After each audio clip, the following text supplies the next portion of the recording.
Nós estamos caminhando aqui nesse programa num comentário sobre a Epístola de 1 Pedro, uma carta que o apóstolo Pedro escreveu aos crentes que estavam dispersos, aqueles que eram eleitos por Deus, segundo a sua presciência, e que estavam em várias regiões da hoje Turquia, antes a Ásia Menor,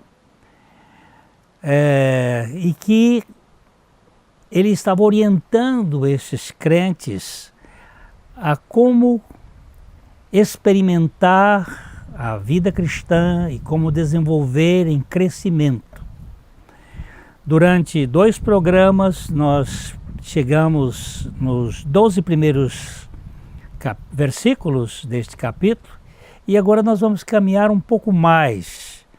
A partir do capítulo 1, versículo 13, nós vamos caminhar um pouco mais, olhando aqui a santidade da vida. Primeiro é o novo nascimento e a obra que ele deu, que até os anjos queriam examinar sobre este assunto. Agora ele vai falar sobre a santidade. Ele diz aí no versículo 13, por isso, olha só, cingindo o vosso entendimento, sede sóbrios e esperai inteiramente na graça que vos está sendo trazida na revelação de Jesus Cristo. Como filhos da obediência, não vos amoldeis às paixões que tinhais anteriormente na vossa ignorância. Pelo contrário, segundo é santo aquele que vos chamou, tornai-vos santos também vós mesmos em todo o vosso procedimento, porque escrito está, sede santo, sede santos, porque eu sou santo.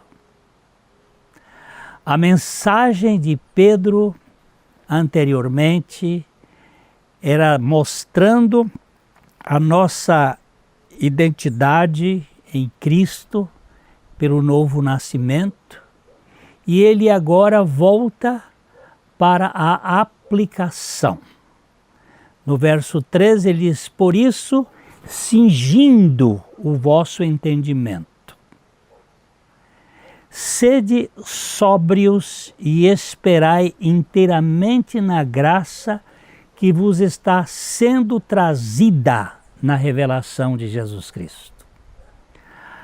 À luz do que Deus fez, como isso afeta os relacionamentos? Ele primeiro comenta sobre o relacionamento dos crentes com Deus. Prepare suas mentes para uma reflexão séria em fatos de ação. Os homens que antecipavam ações extenuantes pegavam a barra de suas longas túnicas e as colocavam nos cintos. Colocavam sobre a cintura para poder correr, para poder agir, ele cingindo o vosso entendimento. Vamos agarrar as mangas, vamos arregaçar as mangas da roupa. Pode ser um equivalente a isto. O crente deve estar sóbrio, de espírito ou moralmente alerta diante deste mundo. Sede sóbrios. Além disso, ele deve fixar sua esperança completamente na graça que está sendo trazida, que vem com Jesus, uma esperança segura por meio de Jesus. Nós precisamos ter essa noção de que tudo na vida cristã é por meio de Jesus. Há um hebraísmo aqui que ele usa, filhos obedientes. Admoesta aos leitores a serem filhos da obediência, não conformados com este século, como nos diz Paulo em Romanos 12, 2, mas sendo transformados pela renovação da nossa mente, a fim de que experimentemos qual seja a boa, a perfeita e agradável vontade de Deus. As suas antigas concupiscências surgiram da ignorância e agora nós precisamos ganhar, ele estava dizendo, vocês precisam ganhar a dimensão e ser sóbrio e ser consciente. Como filhos da obediência, não amoldeis as paixões que tinhais anteriormente na vossa ignorância. Preste bem atenção que a vida cristã é uma vida de revelação e de sabedoria e de conhecimento das coisas espirituais. Uma pessoa pode ser muito sábia neste mundo e conhecer muita filosofia e muita ciência, mas ser um ignorante das coisas espirituais, completamente destituído dos valores eternos. Sua vida é apenas o aqui e agora. Então ele chama a atenção. Como santos que são chamados, eles devem viver uma vida de santidade, uma vida de separação, não se amoldando às paixões deste mundo, que consomem tanta energia, que nos absorve, que tira a força do nosso ser. Pode dar um certo prazer, mas é um prazer transitório, que logo pode vir banhado, mergulhado em culpa, em vergonha, em medo, em angústia. Ele diz assim no versículo 15, pelo contrário, segundo é santo aquele que vos chamou, tornai-vos santos também vós mesmos em todo o vosso procedimento. Como é que eu posso me tornar santo? Pela santidade do Senhor, pela santidade dele. Um homem pobre, dependendo totalmente de um mega milionário, ele não precisa ficar preocupado se esse mega milionário for altruísta e resolver sustentar aquele pobre. Se eu não tenho santidade, eu posso experimentar a santidade do Senhor na vida diária. Pedro apela para as Escrituras. Você será santo porque eu sou santo. Esta é uma verdade que é revelada em Levíticos, capítulo 11, no verso 44, quando sede santos porque eu sou santo. Mas ele diz imperativo porque nós podemos depender dele. A verdadeira devoção a Deus se expressa em uma vida santa, uma vida separada, uma vida que está comprometida com o Evangelho de Deus e com as boas novas da graça. Ele diz, porque escrito está, sede santos, porque eu sou santo. Eu posso realmente usufruir desta santidade na minha vida. Você tem experimentado no seu modo de viver, na sua conduta, da suficiência de Jesus Cristo, da santidade de Jesus Cristo, do caráter de Jesus Cristo, do Cristo ressuscitado, que nos traz esperança no meio de um mundo caótico e confuso. É isto que o apóstolo quer nos chamar a atenção. Depois dele nos ter falado, o apóstolo Pedro nos ter falado da santidade, da vida cristã, da separação, deste consumo da nossa vida pelas paixões deste mundo, ele vai falar agora sobre a questão do amor. Nos versos 17 a 21, nesse novo relacionamento com Deus, como seu pai, como juiz, os crentes devem se comportar com reverência, com temor, e um temor saudável, de respeito. E ele nos diz no versículo 17 o seguinte: ora, se invocais como Pai aquele que sem acepção de pessoas julga segundo as obras de cada um, portai-vos com temor durante o tempo da vossa peregrinação. Portai-vos com os cuidados necessários, com observações importantes quanto à malignidade do pecado, porque nós somos peregrinos neste mundo. Houve um grande custo na salvação. Não tendo nada a ver com as coisas perecíveis, a capacidade de decair ou de apodrecer, como a prata e o ouro, nós precisamos agora ter o cuidado de saber que há um preço que foi pago muito grande pela nossa salvação. E no verso 18, ele vai dizer, sabendo que não foi mediante coisas corruptíveis, como prata e ouro, que fostes resgatados do vosso fútil procedimento que vossos pais vos legaram. Preste atenção nisso aqui, querido.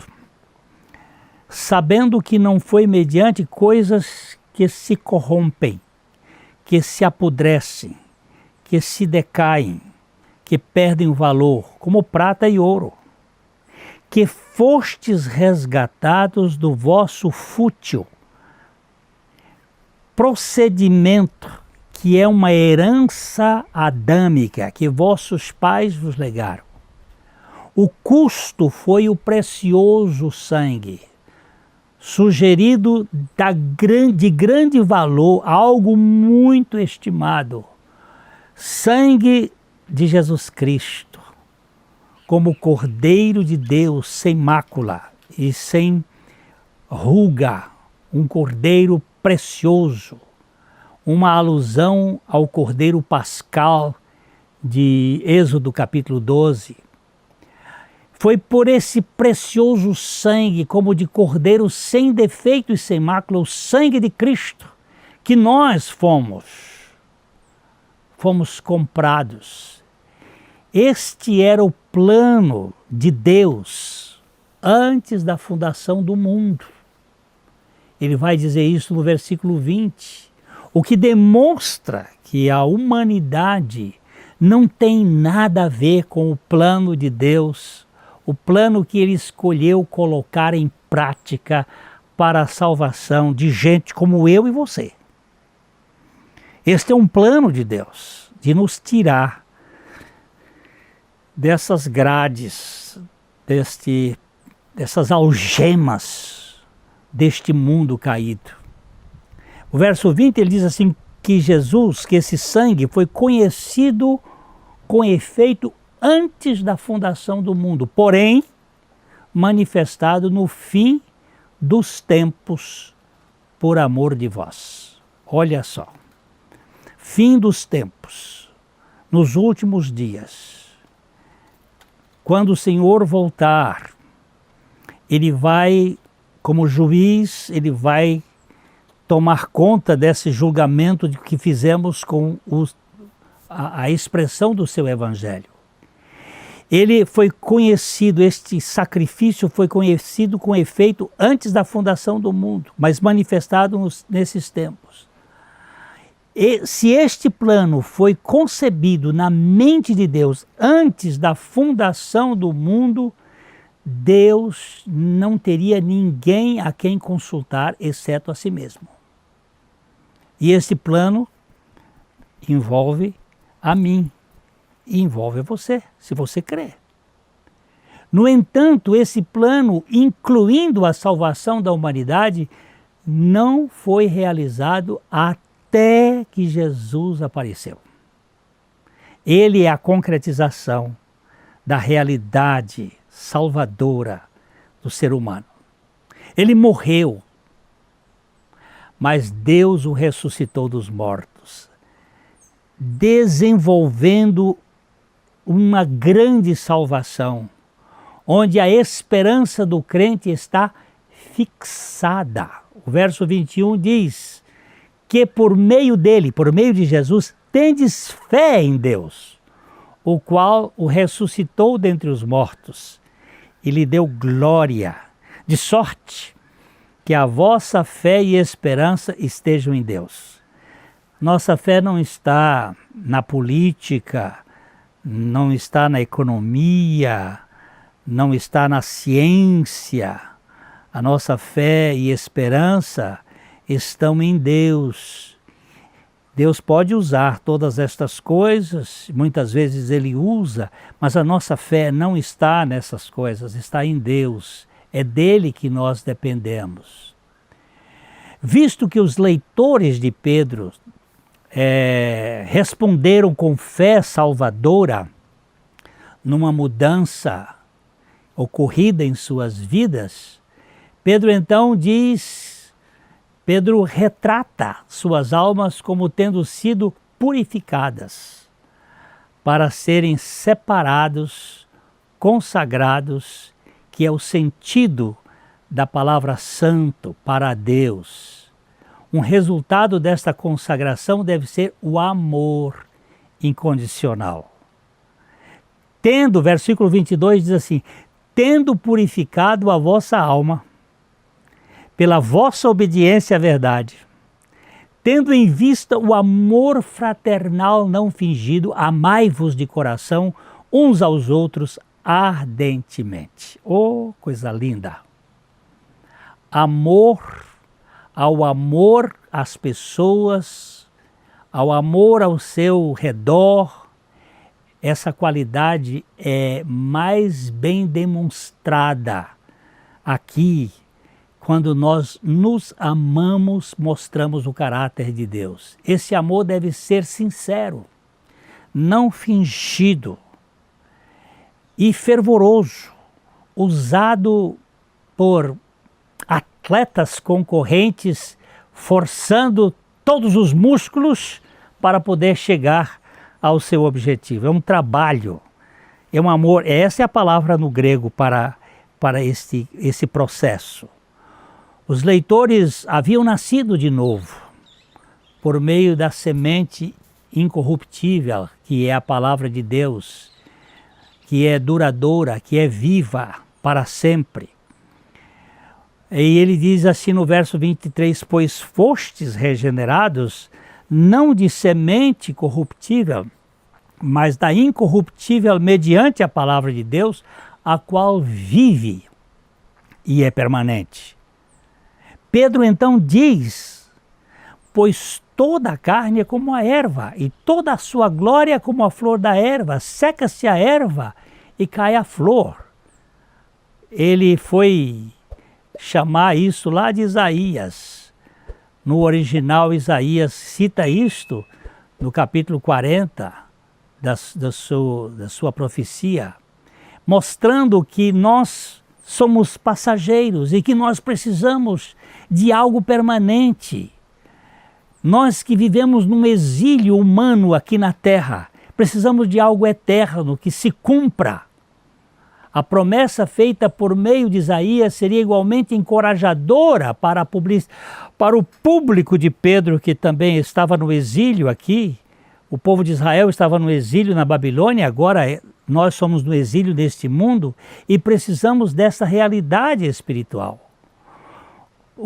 E como crentes, nós precisamos entender que a salvação é certa, mas que nós precisamos tomar posse daquelas coisas que Deus tem para nós no dia a dia da nossa vida. Isso certamente vai dar sentido à nossa vida, porque a palavra de Deus, ela é o rema, é uma palavra pronunciada que deve se tornar nossa.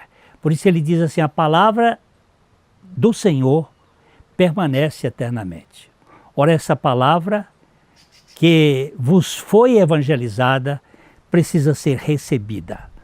Você e eu precisamos ganhar essa dimensão da santidade e do amor de Deus na nossa vida. Isso vai provar se nós somos ou não novas criaturas. Vai demonstrar, não é provar, demonstrar se nós somos ou não novas criaturas. Se ganhamos a santidade de Deus e se temos o amor de Deus para com as pessoas, que o Senhor nos dê graça de vivermos para a sua glória, com vidas dignas e com vidas significativas. A dignidade do Senhor é a sua santidade. E o significado do Senhor é o seu amor em nós e através de nós. Que Deus abençoe ricamente a sua vida e até o nosso próximo encontro aqui, se o Senhor assim permitir.